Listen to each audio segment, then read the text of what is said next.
King Charles and the Princess of Wales have put on a united front following the release of bombshell royal book Endgame, in which they were accused of racism in the Dutch translation of the book.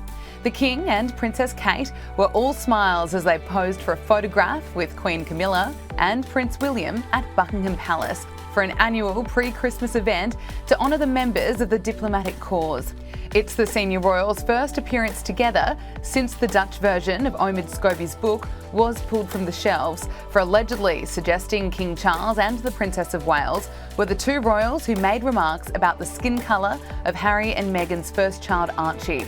Buckingham Palace has not commented publicly on the saga. I don't believe any racist comments were ever made by any of the royal family, and until there is actual evidence of those comments being made, I will never believe it. The royals who are named in this book are King Charles and Catherine, Princess of Wales. Louise, it was inevitable though, wasn't it? I mean, the names had been published. They were in that version of the book. It was becoming a very poorly kept secret. It was only a matter of time before it was openly reported, right? That's right. And look, Piers was bold and he was blistering, but he's also essential in what he said. It really puts it back onto the Sussexes to say, if this has ended up in a book and you're making these allegations years ago without actually naming them at the time, we're all on tenterhooks waiting to hear who it was. Now is the time to come to the party and say truth or it's false. Just, you really have to speak up now to what Bronte said earlier as well. So, and I think Piers made some excellent points around, people all over the world took the comments about racism and other things at face value, and, grievances were sort of given this sort of veneer of truth, and it was like my truth versus the truth. So, it's absolutely blistering what he said, but, it had to be said. A line had to be drawn and thrown back into the court of the Sussexes. And I think this is the point, right, Bronte?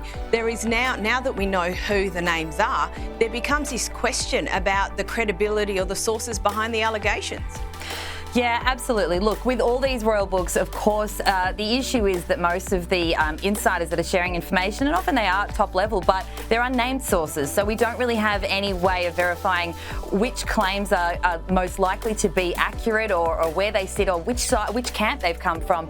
And before this book was even published, Omid Scobie was quite a well-known figure and quite divisive also following the release of Finding Freedom, his first book, which really told Harry and Meghan's story before they started telling it themselves. So a criticism that has followed him is that he is very sympathetic to their side, that he does, often it has been said that he provides just that side without a lot of balance. And so again, when you're reading this book and you're looking at it from that perspective, you do have to take that in as a factor. And, when we're talking about, this is the issue, we're talking about such big accusations that have lingered around for so long.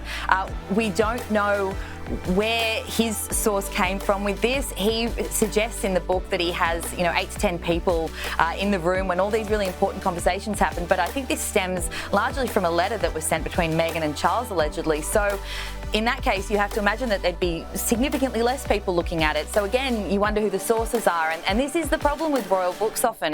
They're unnamed sources. We don't know where they've come from. It is very hard to pin down the accuracy of what we're reading. The Princess of Wales donned a pink sequin gown by British designer Jenny Packham and paired the outfit with the Lover's Knot tiara, once owned by Princess Diana. Meanwhile, lawyers representing Prince Harry have argued that the Duke of Sussex has been treated unfairly over his security arrangements when visiting the UK. The former royal is taking legal action against the UK government over a decision to scale back his personal security. In a letter, his lawyer says that the decision to downgrade his security detail should have considered what sort of damage it could have for the country's reputation. The Duke will not attend the 3-day case in person.